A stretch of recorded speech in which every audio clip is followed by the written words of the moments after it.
కథ నాడా దొరికింది గుర్రం కొన్నాను. కొండవీడిలో ఒక ధనిక వైశ్యునికి పకీరు గుప్తా అనే పాతికేళ్ల కొడుకు. తండ్రికి వ్యాపారంలో సాయం చేయకుండా జులాయిగా తిరిగేవాడు.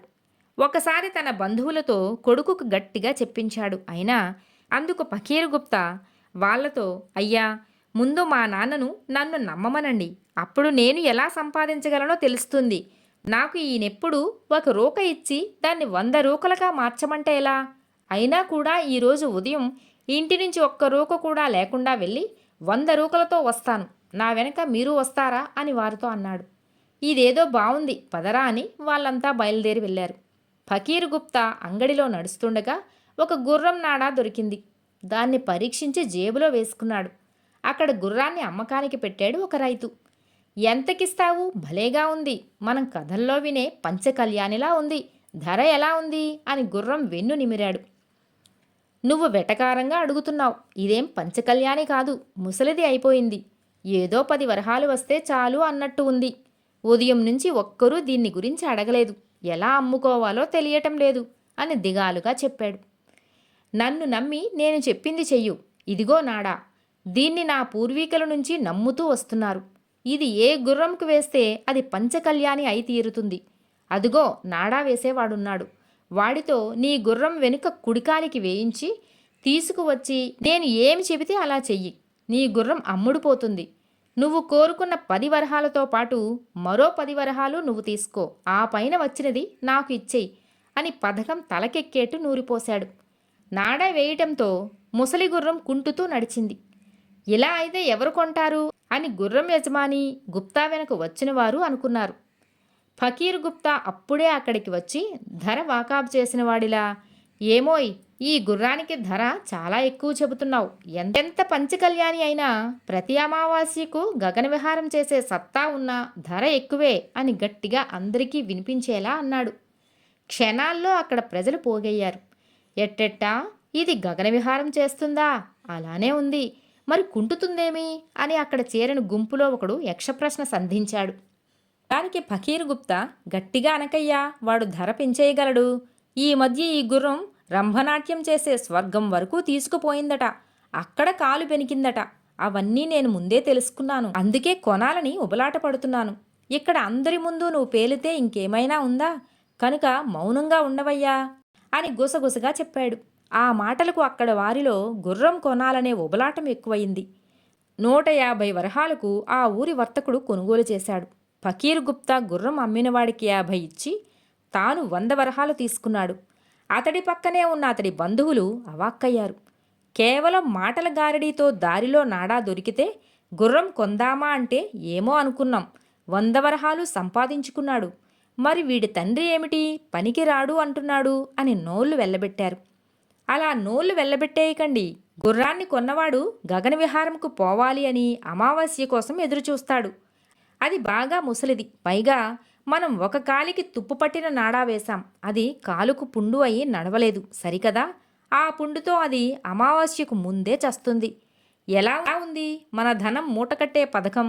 నేను కోమటి బిడ్డను, 1,00,00,000 వరహాలు ఇచ్చి కొనమన్నారు మన పూర్వీకులు అని గర్వంగా ఫకీర్ గుప్తా చెప్పాడు. కథ సమాప్తం. కథ రాతిపాములకు పాలు పోయడం. మండుటెండలో చెమటలు పోస్తూ ఇంటికి ఒక బ్రాహ్మణుడు వచ్చాడు. ఏమిటయ్యగారు, వెంటనే రమ్మని కబురంపేరట, ఏమైంది? తమరు ప్రతి విషయంలో శకునాలే చూస్తారు కదా, విషయం చెప్పండి అని రెట్టించాడు. బాగా ఉన్న వైశ్యుడు కనుక అక్కడ చాలామంది వచ్చి ఉన్నారు. అందరి దృష్టి దూరంగా పడున్న చచ్చిన పాముపై పడి ఉంది. బ్రాహ్మణుడు లేచి ఆ పామును చూసి నెత్తి నూరు కొట్టుకుని, అయ్యా, అది నాగజాతి పాము. అయ్యా, అది జాతి నాగుపాము, దాన్ని చంపడానికి ఎలా ఒప్పుకున్నారు? అమ్మో, అందులో ఒక తక్షకుడున్నాడు, జరిగిందేదో జరిగింది, వెంటనే నేతిని తెప్పించి గంధపు చెక్కలతో దహనం చేయించండి. ఆ పైన మన ఊరిలో శివాలయం పక్కనే ఉన్న నాగుల గుడిలో రాతిపాములను పాలతో అభిషేకించండి. చంపిన దోషం తీరిపోతుంది. ఇదే తమరు తక్షణం చేయాల్సింది. రేపు వస్తాను. తెల్ల నువ్వులు బెల్లంతో కలిపి దంపించి చిమ్మిలి తయారు చేసి దానంకు సిద్ధం చేయండి అన్నట్టు చిమ్మిలి మీ శక్తి మేరకు ఎంత చేస్తే అంత మంచిది అని చెప్పి వెళ్ళిపోయాడు. బ్రాహ్మణుడు చెప్పింది తూచా తప్పకుండా చేశాడు ఆ వైశ్యుడు. నాగుల గుడిలో పాలతో అన్ని రాతిపాము విగ్రహాలను అభిషేకించాడు. చిమ్మిలి దానం చేశాడు. తెలిసిన వారికి బంధువులకు చిమ్మిలి ప్రసాదం పంచాడు.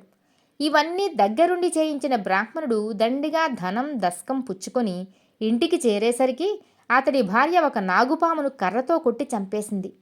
ఇరుగు పొరుగు వారు వచ్చి చూసి, అమ్మో ఎంత పెద్ద పామో, ఒక్కదానివి ఎలా చంపేశావు?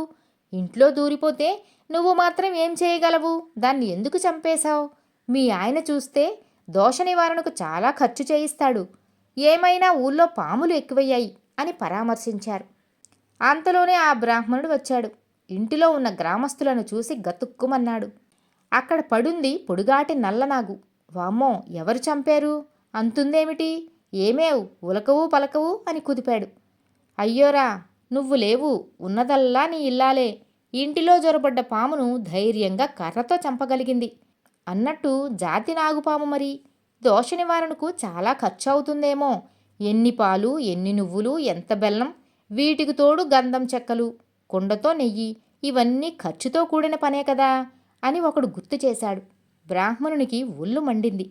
అవన్నీ చేయలేను, దాని పాపానికి అది వచ్చింది. మా ప్రాణభయంకు మేం చంపాం అంతే. అయినా జాతి నాగుపాములను చంపి రాతిపాములకు పాలుపోయడం ఇదెక్కడి పైత్యం? ఇక మీరు దయచేయండి, ఉంటే ఏదో ఒకటి అంటుంటారు అని అందరినీ సాగనంపి కర్రతో చచ్చిన పామును తేలిగ్గా పొదల్లోకి విసిరేశాడు. బ్రాహ్మణుని మాటలు విన్న చుట్టుపక్కల వారు చాలా కాలం వరకు ఆ మాటలను మరిచిపోలేకపోయారు. పదే పదే చెప్పుకున్నారు.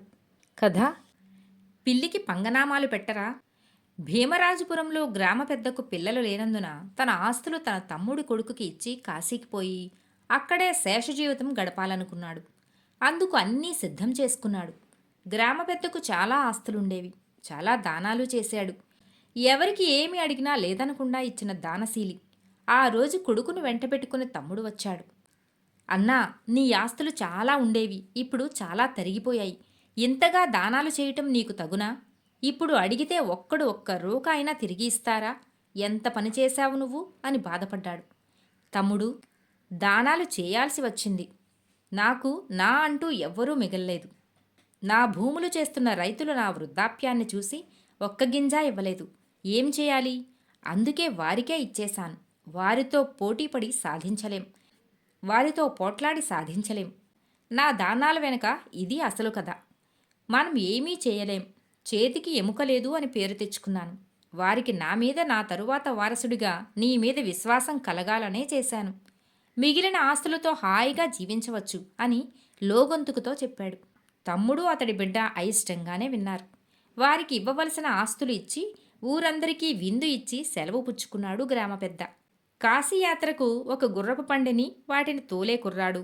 దారి పొడుగునా తినేందుకు పప్పులు ధాన్యాలతో బయలుదేరాడు. ఊరి వారందరూ ఊరవతల వరకు వచ్చి సాగనంపారు. ఆ గ్రామస్తులను పురుగులను చూసినట్టు చూశారు వారసులైన తండ్రి కొడుకులు. ఆ మరుసటి రోజు వారసులు ఇద్దరు ఊరంతా తిరిగారు. ప్రతి ఒక్కడూ పంగనామాలతో ఉన్నారు. మూడొక్కట్లు నుదుట దిద్దుకొని వాటి వెనుక వైష్ణవం పుచ్చుకున్నందుకైనా మంచిగా లేకుండా, మా పెద్దనాన్న వద్ద మీ ఇష్టానుసారం దానంగా 100 ఎకరాలు పుచ్చుకుంటారా? మీకు భావ్యంగా ఉందా? మర్యాదగా ఇచ్చేయండి అని కావాలని నిలదీశాడు. దాంతో గ్రామస్తులంతా కలిసి ఒకే మాటగా బదులిచ్చారు. కాశీపోయిన పెద్దను చూసి మీ వాగుడును పట్టించుకోవటం లేదు. మీకు జవాబు చెప్పాల్సింది లేదు అని కసిరి పొమ్మన్నారు. వారసులు ఆ మరుసటి రోజు ఇంటి వాకిట కూర్చుని ఉండగా పాత పనివాడు వచ్చి ఏవో పనులు చేసుకోసాగాడు. కనీసం అడగకుండా వాడి పనేదో వాడు చేసుకుపోతే ఎలా అని తండ్రి కొడుకు కూడబలుక్కుని, బాగుందిరా, మమ్మల్నేమీ అడగవా? ఇప్పుడు ఇంటికి నేనేరా పెద్దను. అదిగోరా ఈ ఇంటి పెంపుడు పిల్లి, దానికి పెట్టరా పంగనామాలు అని పని పురమాయించాడు. వెంటనే ఆ పనివాడు తెల్లబోయి కోమటి కొట్టుకుపోయి, పంగనామాలకు ఏమి వాడతారో అది ఇవ్వు అని అడిగి తెచ్చి పిల్లికి పంగనామాలు పెట్టి వారసుల ముందుంచాడు. అప్పటికే ఊరంతా పిల్లికి పంగనామాలు పెట్టిస్తున్నట్లు తెలిసి వచ్చిపడ్డారు. ఏరా, మీకు ఎలా కనిపిస్తున్నాం? మా నామాలను పిల్లికి పెట్టిస్తున్నారా? మీకు బడిత పూజ చేస్తే తప్ప బుద్ధి రాదు అని చావగొట్టి తరిమేశారు. కథ ముద్దు పెట్టుకుంటే మూతి కాలింది. గోల్కొండ నవాబు ఒకసారి తనకి మల్లులు కావలను అని దండోర వేయించాడు. పండుగలకు పబ్బాలకు మల్లయుద్ధం గోల్కొండలో జరిగే వినోదాల్లో ప్రముఖంగా ఉండేది. వీరమల్లుడు అనే కండలు తిరిగిన యోధుడు ఒకడు ఎప్పటినుంచో నవాబుల వద్ద పనిచేయాలని ఆశపడసాగాడు. మల్లులకు మీసాలు గుబురుగా మెలితిరిగి ఉండాలి. కండలతో పాటు మీసాలు ప్రత్యేక ఆకర్షణగా గుర్తింపు పొందేవి. మీసాలు లేని మల్లులను నవాబు తీసుకునేవాడు కాదు. వీరమల్లు నెత్తిమీద ఉంగరాల జుట్టు, మెలితిరిగిన మీసాలు అతని ముఖవర్చస్సును మరింత పెంచేవిగా ఉండేవి. మల్లుల ఎంపిక కోటలో ప్రారంభమైంది. వచ్చిన మల్లులకు విడిది గృహాలు ఏర్పాటు చేయబడ్డాయి. వీరమల్లు తనకు జాతరలో బరువులు మోసినందుకు ఇచ్చిన బహుమతి వెండిలాంతరును విడిదిలో రాత్రి వెలిగించాడు. దాని వెలుగులు రంగులు రంగులుగా గదంతా ప్రసరించాయి. ఆనందంగా చూసుకున్నాడు. ఈ లాంతరు ఏ రాజుల కొంపల్లో ఉండాల్సింది, అంత అందంగా ఉంది అని దాన్ని చూసుకుని మురిసిపోయాడు. అంతలోనే రాణివాసం నుంచి ముసుగు ధరించిన స్త్రీలు సైనికుల సాయంతో విడిదికి వచ్చి మల్లులను చూడసాగారు. వారెందుకు వచ్చారో అర్థం కాని మల్లులు నవ్వు ముఖాలతో నిలబడ్డారు. వారికి సైనికులు చెవుల్లో విషయం చెప్పారు. అప్పుడు బిల్లగోచీలతో కండలు ప్రదర్శించారు. వచ్చిన స్త్రీలలో యువరాణి చిత్రకారిణి ఆమె మల్లులను దగ్గరగా చూసి చిత్రాలు వేసుకునేందుకు వచ్చింది. ఆమెకు వీరమల్లు నచ్చాడు. అతడిపై రకరకాల రంగులు పడి అతడి కండలు తిరిగిన దేహానికి మరింత అందాన్నిచ్చాయి. రంగులు వెదజల్లే వెండిలాంతర్ను ఆమె చూసి అచ్చెరు పొందింది. నిండు ముఖానికి మీసాలు ఎంతో అందాన్నిచ్చాయి. ఆమె గలగలా నవ్వి మరిన్ని కోణాల్లో అతడిని చూసి వెళ్ళిపోయింది. ఆ వచ్చిన సైనికుల్లో ఒకడు, నువ్వు నీ మీసాలు యువరానికి నచ్చాయి. చక్కని చిత్రం తయారు చేస్తారు, త్వరలో చూద్దువు. బాగా మెలితిరిగి ఉంది నీ మీసం, అలాగే ఆ లాంతరు కూడా భలేగా రంగులు వెదజల్లుతోంది అని మెచ్చుకుని వెళ్ళిపోయాడు. ఇది విని వీరమల్లు ఎగిరి గంతేశాడు.